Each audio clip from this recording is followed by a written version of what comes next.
जय श्री राम प्रेमी भक्तों, आप सदैव खुश रहें, आनंद में रहें, ऐसी हमारे हृदय से प्रार्थना और आशीर्वाद है। अमृत नामक दिव्य पेय के संबंध में आपको ये बात जरूर समझनी चाहिए।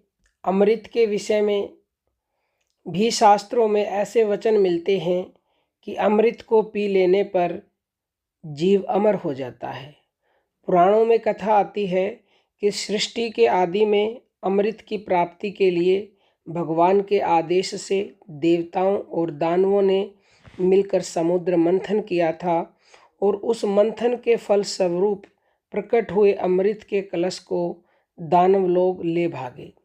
दानवों को अमृत पान का अनाधिकारी समझकर, क्योंकि उनके अमर हो जाने पर जगत का अमंगल ही होता, भगवान ने मोहिनी रूप धारण कर उनसे अमृत का घड़ा ले लिया और वह अमृत देवताओं को पिला दिया, जिससे वे अमर हो गए। यज्ञ आदि में सोमपान का भी बड़ा महात्म्य शास्त्रों में आया है। भगवती श्रुति कहती है, अपाम सोममृता अभूम। हम लोगों ने सोमपान किया और उसके फल स्वरूप हम अमर हो गए। गीता जी में भी सोमपान के द्वारा इंद्रलोक की प्राप्ति की बात 9वें अध्याय के 20वें श्लोक में आई है। परंतु इन सभी प्रसंगों में यह बात समझ लेने की है कि अमृत पान अथवा सोमपान के द्वारा जिस अमृतत्व की प्राप्ति की बात कही गई है, वह अमृतत्व आपेक्षिक अमृतत्व ही है।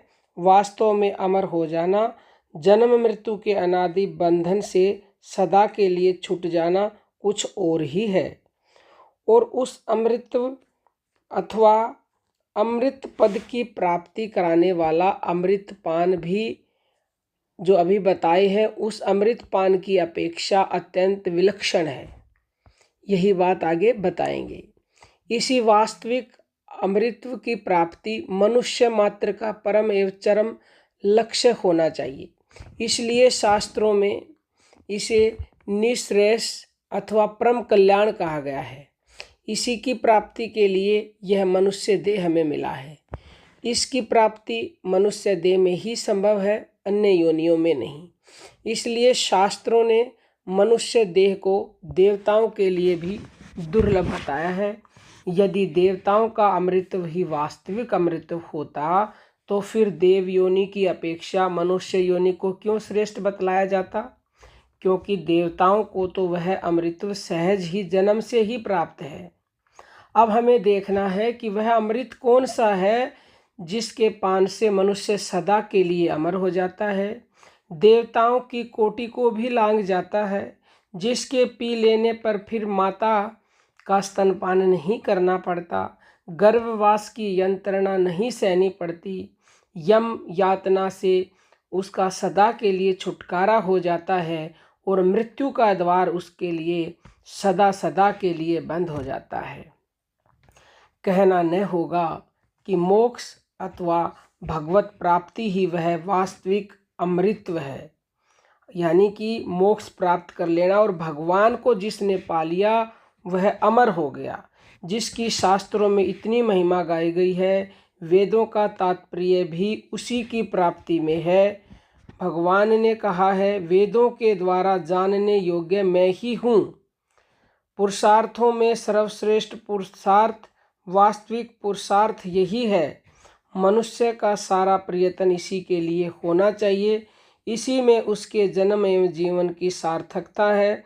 जो इसी जन्म में इस अमृतत्व को पा लेता है, यानी जो भगवान को पा लेता है, उसी के माता पिता धन्य है और उसी का जन्म धन्य है।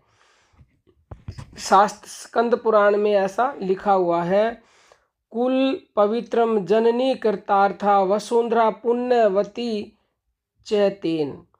उसी की का कुल पवित्र है, उसी की माता कृतार्थ है, पृथ्वी भी उसी के कारण पुण्यवती है। जो मनुष्य जन्म पाकर भी इस अमूल्य निधि से वंचित रहता है, वह तो पशु से भी गया गुजरा है। शास्त्रों में कृतघ्न अथवा आत्महत्यारा कहकर उसकी लांछना की गई है। गोसाई जी कहते हैं, जो न तरई भवसागर नर समाज अस पाई, सोकृत निंदक मंदमती, आत्मा हन गति जाई। इस अमृतत्व की प्राप्ति के लिए शास्त्रों में अनेक उपाय बताए गए हैं। वे सभी उपाय अमृतत्व की प्राप्ति में सहायक होने के कारण अमृत ही हैं। जिस प्रकार आयुर्वेद में घी को आयु वर्धक होने के नाते आयु रूप, जीवन रूप ही बताया गया है, उसी प्रकार लक्षणावर्ती से अमृत पद की प्राप्ति के लिए सभी साधन अमृत ही कहे जाते हैं। इन विविध अमृतों में से एक भी अमृत का मनुष्य यदि पान कर ले तो वास्तव में वह अमर हो सकता है। इसमें किंचित मात्र भी शंका के लिए स्थान नहीं है। त्याग, समता, सत्य आदि सभी सद्गुण अमृत हैं। त्याग की महिमा सभी शास्त्रों में गाई गई है। श्रुतियों ने त्याग को स्पष्ट शब्दों में अमृतत्व की प्राप्ति का कारण बताया है।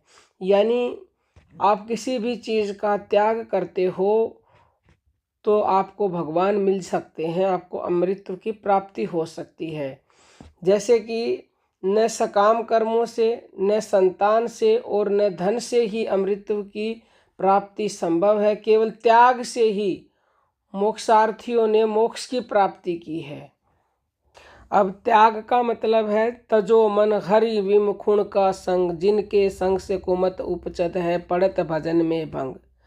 बहुत सारी चीज़ें त्यागने योग्य हैं। यदि हम उन चीज़ों को त्याग दें, और त्यागने से क्या होगा, बुरी चीज़ों का संग त्याग दिया, अच्छी चीज़ें हमारे जीवन में आएंगी और हम उनसे ही केवल भगवान को पा सकते हैं, अमृतों को प्राप्त कर सकते हैं। और भी बहुत सारी चीज़ें हैं, उसके बारे में डिटेल से बात नहीं करेंगे। तो आप अभी फ़िलहाल के लिए भगवान को पाने के लिए बुरे संग का त्याग करें, अच्छे संग में रहें, संतों का संग प्राप्त करें और जो वो आपको बताएं, नाम जप करना, कोई मंत्र जप करना, उसको जप करें, उनकी शरण में रहें। तो आप जो बुरे कर्म त्यागना चाहते हो फिर वो स्वतः ही आप त्याग दोगे और आपके अंदर सद्गुण आते चले जाएंगे और आप इसी जन्म में अपना कल्याण कर लेंगे।